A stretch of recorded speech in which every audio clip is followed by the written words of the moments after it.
사사기가 21장까지 있는데 오늘 이제 18장 거의 끝나갑니다. 오늘 제목은 단지파의 이주와 우상 숭배라는 제목이에요.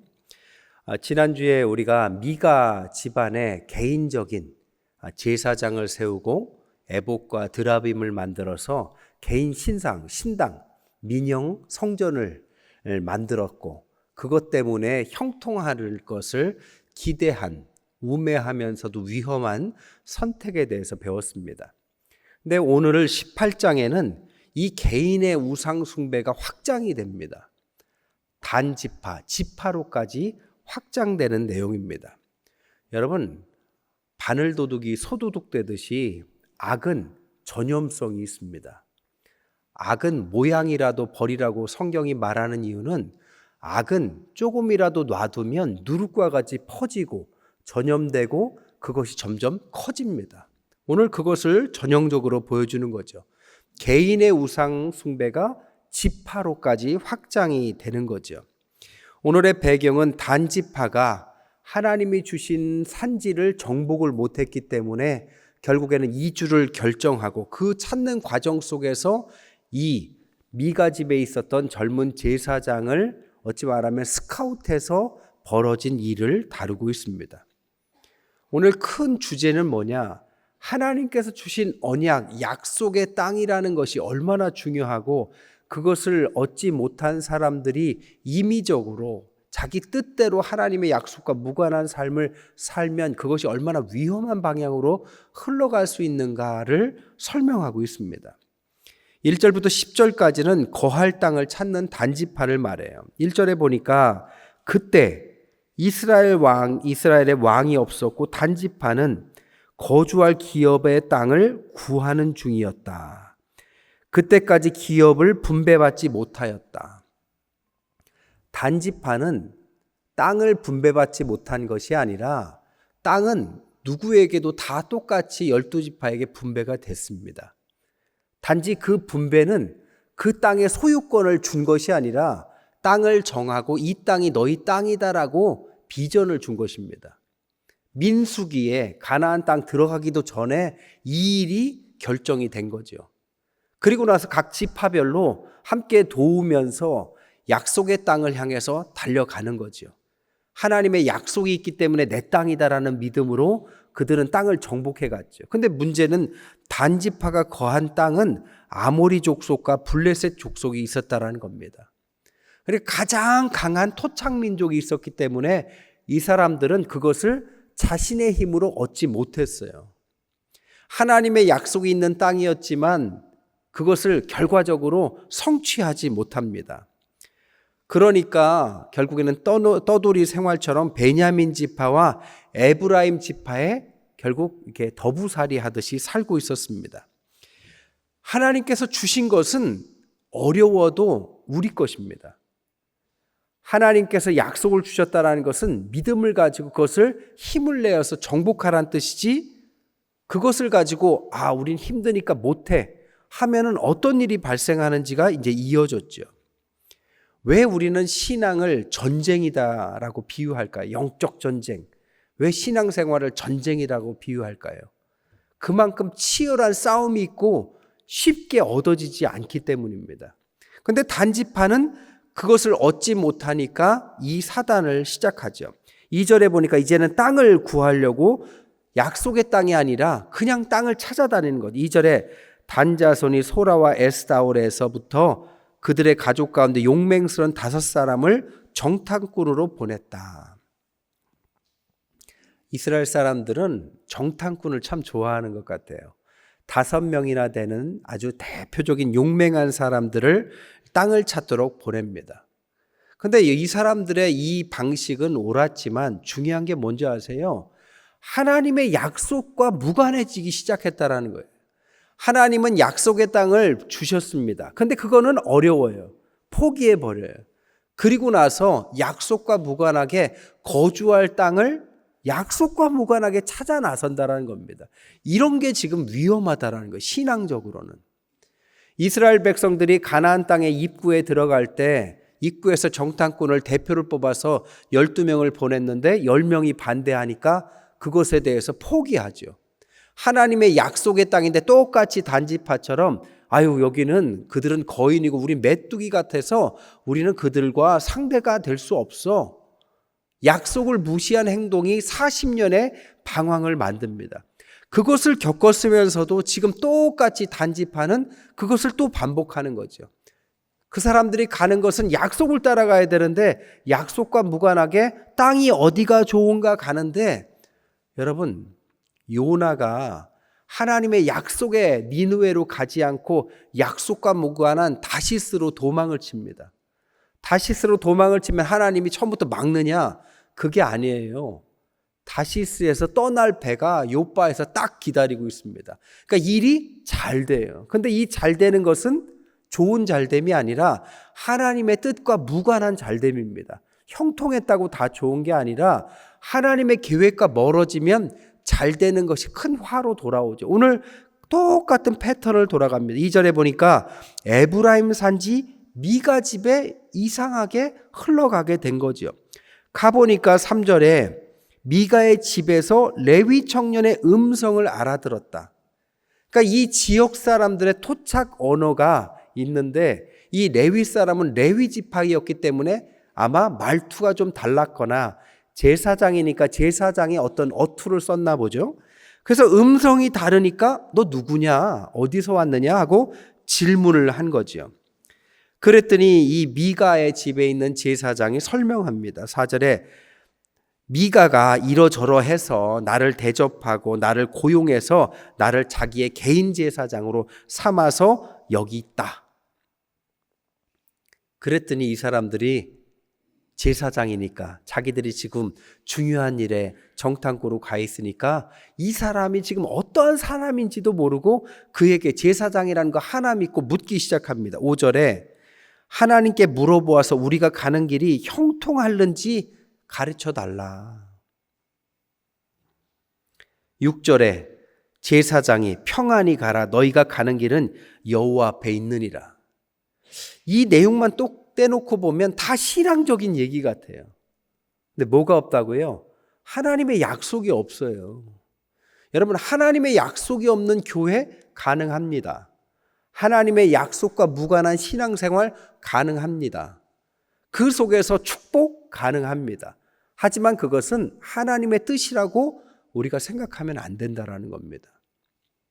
미국의 기독교가 많이 퍼졌지만 미국에 있는 기독교가 청교도, 신앙의 자유를 찾아서 미국이라는 나라를 가서 나라를 개척한 것인데 이 청교도 정신은 굉장히 좋은 정신입니다. 근데 미국 기독교 역사에서 청교도 정신이 왜 훼손되기 시작했느냐의 시점을 어디로 보느냐? 남부에 속했던 기독교의 변질로 봅니다. 북쪽과 남쪽의 기독교의 양상이 달랐어요. 북쪽은 산업화가 일어납니다. 그런데 남쪽은 땅이 넓었기 때문에 목화, 이런 농장이 있었고 지주들이 있었어요. 이 백인 지주들이 흑인들을 노예로 데리고 있었습니다. 지주들은 파워가 있고 돈을 줄 수 있는 사람 기득권자이기 때문에 이 목회자들이 기득권을 갖고 있는 지주들에게 우호적일 수밖에 없는 거죠. 그러다 보니까 이 지주들 입장에서의 복을 대변하는 일을 서슴지 않았습니다. 그리고 하나님의 똑같은 인간인 흑인을 노예화하는 것을 찬성했습니다.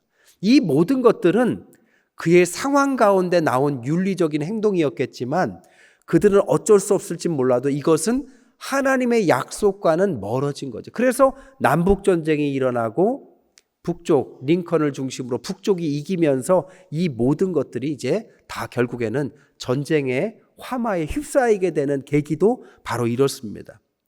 여러분, 하나님은 안 보이세요. 하지만 안 계신 것이 아닙니다. 우리가 선택하는 것이 하나님의 뜻과 말씀과 멀어지면 어느 순간에 내가 선택한 것이 형통해서 잘 된다 할지라도 그것이 오히려 화가 돼서 돌아온 겁니다. 그러면 그때 비로소 하나님의 뜻과 멀어졌다는 자신을 발견하게 된 거죠. 그렇지만 그때는 대단한 데미지를 입게 되는 거죠. 그래서 말씀과 신앙과 약속이 중요한 거죠. 그리고 그것을 가르치는 목회자가 중요한 것입니다. 평안히 가라 하면서 7절에 5사람이 가서 제사장이 그렇게 얘기하니까 믿고 간 거죠. 라이스에 갔는데 그 약속처럼 어떻게 보이느냐? 염려 없이 거주하고 시돈 사람들이 사는 것처럼 평온하고 안전하니 그 땅에는 부족한 것도 없고 부를 누리며 시돈 사람들이 힘이 센데 거리가 더 멀고 어떤 사람과도 상종하지 아니한 너무나도 천혜의 요새, 하나님께서 보내셨다 할 만큼의 땅이더라. 어디서 많이 본 것 같지 않으세요? 아브라함과 조카 롯이 땅을 볼 때 조카에게 먼저 골라라 할 때 뭐라고 했습니까? 소돔과 고모라 땅을 보니까 정말 좋은 땅처럼 보이죠. 똑같습니다. 좋은 땅 같아요. 그래서 9절에 그들을 치러 올라가자. 우리가 그 땅을 본즉 매우 좋더라. 이렇게 말을 합니다. 어디서부터 잘못됐다고요? 하나님의 약속의 땅을 버리고 온 것부터 잘못이었고, 임의적으로 찾으려는 노력도 잘못이었고, 거기서 우연찮게 만난 제사장이 하나님의 이름으로 엉뚱한 예언을 한 것을 철석같이 믿고 그 땅으로 들어갔는데 보기 좋게 그 땅을 선택하게 되고 전쟁을 일으킵니다. 그리고 나서 이들은 거기를 이제 처붓으로 하나님이 주신 약속의 땅이다라고 임의적으로 믿고 따라가기 시작하죠. 그래서 전쟁을 일으킵니다. 11절에 보니까 600명이 무기를 들고 이 땅으로 출발했다. 여러분, 민수기 26장 43절에는 가나안을 들어갈 때 단지파의 숫자가 나오는데 6만 4천 명입니다. 근데 지금 몇 명이냐? 600명밖에 안 남았어요. 전쟁할 수 있는 사람이. 얼마나 줄었어요? 100분의 1로 줄었어요. 하나님의 약속을 멀리하기 시작하면 점차적으로 이렇게 멀어집니다. 보면 알아요. 열매를 보면 알아요. 누룩과 같이 조금씩 퍼져서 이렇게 인원이 줄어가는 것만 봐도 이 단지파는 나중에 흔적 없이 12지파에서 사라져 버립니다. 점차적으로 하나님과 멀어진 증거지요.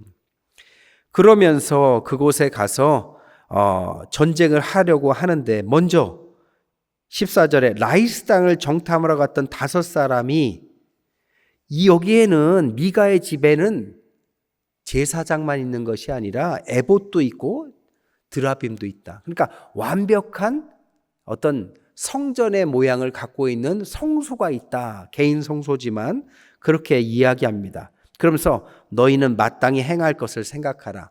우리가 뭘 해야 될지 알겠지? 이렇게 말하는 거예요. 그것을 다 뺏어오자라는 이야기죠. 5사람이 미가의 집에 가서 무기를 들고 그 사람들이 가서 17절에 제사장을 만나죠. 18절에 5사람이 미가의 집에 들어가서 갖고 나옵니다. 그 제사장이 그들에게 묻죠. 너희가 뭘 하라고 지금 이렇게 하고 있느냐? 아니 지금 뭐 하는 짓이세요? 라고 물어본 거죠. 그랬더니 19절에 뭐라고요? 잠잠해라. 내 손을 입에 대라. 입 꼭 다물어. 이런 뜻이겠죠. 우리와 함께 가서 우리 아버지 제사장이 되라. 스카우트 제의를 합니다. 내가 한 사람의 집에 제사장이 되는 것이 낫겠냐? 한 지파의 제사장이 되는 것이 낫겠냐? 이 레위 사람은 물론 11조 생활을 안 한 그 지역 사람들 때문에 흘러 왔습니다. 그러니까 생계형 제사장이었죠. 생계형 제사장의 끝은 더 좋은 조건에 당연히 끌립니다. 그래서 어떻게 해요? 20절에 보니까 마음이 기뻐했다. 그리고 그들과 함께 떠나는 장면이 나오죠. 한 가족의 제사장이 된 것도 지금 불법인데 한 지파의 제사장이 됐다고 승승장구하고 있다고 스스로 생각하죠. 타락한 영적 지도자의 무서운 면입니다. 타락한 영적 지도자가 그런 생계 문제 때문에 더 좋은 조건을 찾아서 하나님의 뜻과 무관하고 이들이 하나님의 뜻 가운데 있는지도 알지 못하고 자기에게 좋은 조건만 제시하면 어떻게 해요? 그 사람이 말하는 모든 것은 축복이라 할지라도 축복이 아닙니다. 하나님의 제사장이라고 다 제사장이 아니에요. 인간은 인간입니다. 하나님의 뜻에 맞는 제사장이 진짜 제사장이고 하나님의 뜻에 따라가는 지도자가 진짜 지도자지 그 자리가 그 사람을 다 말해주는 게 아닙니다. 저도 타락할 수 있어요. 하나님의 뜻에 무관해지면 저도 타락한 사람이 될 수 있고 반면에 제가 하나님 앞에 뜻을 따라가면 저는 순전한 제사장이 되는 겁니다. 그것은 저만 그런 것이 아니라 여러분도 마찬가지예요. 여러분이 장로님이어서 권사님이어서 집사님이어서 옳은 것이 아니라 하나님의 뜻에 맞는 그 직분을 갖고 있어야만 그 직분에 맞는 사람이 되는 것입니다. 사람이 씌워준 감투나 그 사람이 갖고 있는 모든 것이 그 사람을 말해주는 게 아니라 우리의 중심은 하나님이십니다. 너무 당연한 거지만 당연하지 않아요. 세상의 사람들, 특별히 신앙인들조차도 직분이 있음에도 세상에 나가서 하는 행동들을 보면 하나님의 뜻이 정말 있을까 싶은 사람들의 행동들을 너무 많이 합니다. 아무리 그 사람이 직분이 목회자든 장로님이든 중요하지 않아요. 하나님의 뜻에 부합해야 그 사람이 하나님의 사람이 됩니다. 오히려 그 직분을 가지고 하나님의 이름을 운운하면서 잘못된 예언을 하거나 잘못된 방향을 제시하면 한 가족의 파괴가 아니라 한 지파의 멸족으로 지금 향해 가는 무서운 지도력을 발휘하게 되는 것입니다. 여러분, 종교라는 것은 좋은 거지만 굉장히 위험할 수 있습니다. 많은 나라에서 전쟁의 배경 속에는 종교가 있어요. 그럼 종교가 다 나쁜 거냐? 그건 아니겠죠. 종교의 속성에는 항상 좋은 뜻을 이야기합니다. 하지만 그것을 가지고 정치적인 목적이나 개인적인 이득을 가지고 그것을 활용하는 사람에게는 이것은 너무나도 위험한 칼이 될 수 있고 폭탄이 될 수 있습니다. 그래서 우리는 신앙인으로서 우리가 어떤 사람이 돼야 되는지를 항상 하나님의 말씀에 비춰봐야 됩니다. 말씀은 거울입니다. 말씀의 거울에 나를 비춰보지 않으면 나도 나를 잃어버릴 수가 있어요. 왜? 연약하니까. 저도 여러분도 마찬가지입니다. 오늘 미가 집에 있는 이 제사장은 완전히 타락했어요. 그래서 40일치라도 주면 거기에서 살기 시작하다가 40일치보다 더 큰 조건이 제시하니까 얼른 하나님의 뜻과는 전혀 무관하게 거기를 따라갑니다. 거기를 따라가서 그들이 한 행동들을 보세요. 27절에 보니까 22절에 보니까 미가의 집을 떠나는데 미가의 사람들이 쫓아왔죠. 그래서 왜 제사장과 드라빔과 에봇을 다 가져가느냐, 왜 뺏어가느냐 하는데 미가가 뭐라고 말하는지 아세요? 24절에 내가 만든 신들과 제사장을 빼앗간다. 벌써 스스로 인정하는 거죠. 하나님을 이야기하는 제사장을 말하면서도 내가 만든 신이래요. 내가 만든 신들. 이래서 미가가 실패한 겁니다. 그리고 그 실패가 점차적으로 이어지죠. 그런데 단 자손이 내 목소리를 우리에게 들리지 마라. 너 그러다가 생명을 잃을까 걱정된다 하니까 26절에 단 자손이 자기보다 강한 것을 돌이켜 집으로 돌아갔더라. 깨갱하고 도망쳤다. 쉽게 얻은 내가 만든 신은 쉽게 포기해버립니다. 이게 인간이 만든 종교의 한계를 말하는 거죠. 어쨌든 그리고 나서 27절에 단 자손이 미가가 만든 것과 제사장을 취해서 약속의 땅이라고 믿는 라이스를 갑니다. 걱정 없이 사는 백성을 만나 칼날로 치고 성읍을 불사릅니다. 여러분, 하나님의 약속이 없는 정복은 학살이에요. 똑같이 그들의 땅을 뺏는 것 같지만 우리는 영적인 해석을 하자면 하나님의 약속이 없는 전쟁은 학살입니다. 그들은 학살을 벌인 거죠. 그리고 나서 그들을 구원할 자가 없고 쭉쭉쭉쭉 하다면서 그 성이 단, 원래 이름은 라이스였더라. 그래서 이쪽이 이스라엘 영토의 가장 북쪽입니다. 북쪽이었기 때문에 평온해 보였는데 북쪽이라는 것은 외국 나라들과 경계선에 있는 거죠. 이스라엘을 한번 가보세요. 그럼 가장 북쪽에 단이라는 곳에 있어요. 밑에는 브엘세바. 그래서 단부터 브엘세바. 이걸 이스라엘의 북쪽부터 남쪽을 뜻하는데 이 단 지파가 있었던 단이라는 곳은 평화로워 보입니다. 왜 평화롭느냐? 거기가 산세가 좋아요. 그래서 온갖 우상을 섬기는 아주 성지 같은 곳입니다. 그래서 이방인들이 그 땅을 냅둔 거예요. 성지라서. 그런데 지금 입장이 바뀌고 나서 결국에는 그 땅을 다시 쳐들어가서요. 단지파를 멸족시켜 버립니다.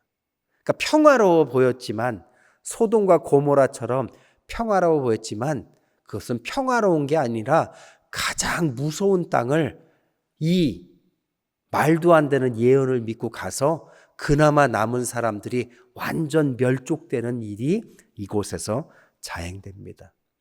근데 가장 더 무서운 게 뭔지 아세요?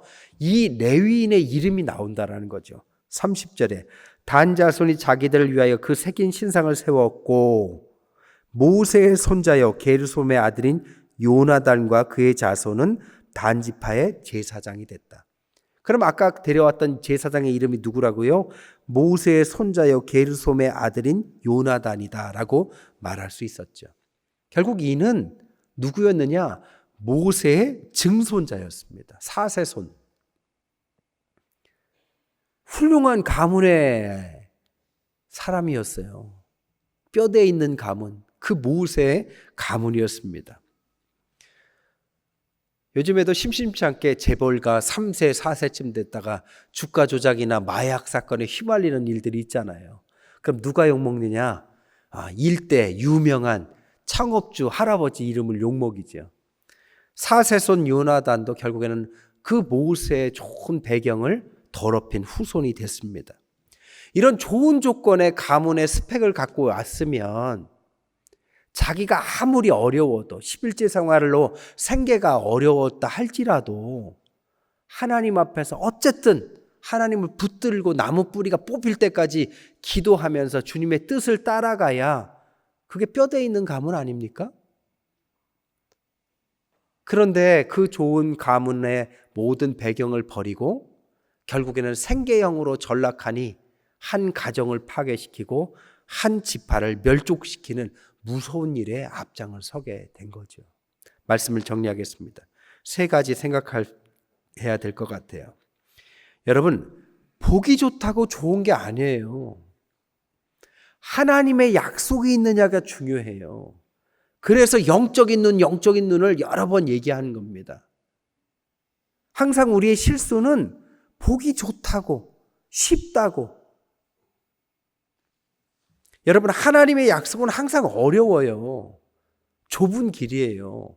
그런데 그 길을 선택하면 하나님의 약속에는 옵션이 붙어요. 하나님이 함께 하시는 거죠. 지혜도 주시고 도울 자도 붙이셔서 그 길을 헤쳐나가면서 자기도 성장해서 큰 것을 감당할 사람으로 거목이 됩니다. 근데 처음부터 쉬운 길을 선택하면 하나님의 약속과 무관하면 처음에는 좋은데 나중에는 사람이 나약해지고 아무것도 할 수 없는 연약한 사람, 훅 바람만 불어도 넘어져서 시간이 지나면 쓰러져 버리는 겁니다. 우리 신앙, 여러분의 앞으로 가는 길에 오늘 말씀을 꼭 기억해 보세요. 여러분, 또 하나, 하나님께서 주신 땅이라면 아무리 어려워도 그걸 뚫고 가야 됩니다. 약속은 그냥 주는 게 아니에요. 감당하기 때문에 주시는 겁니다. 그렇다면 감당할 만한 힘을 달라고 기도하면서 가야지. 난 못해. 이걸 어떻게 해? 처음부터 부정적으로 가면 안 돼요.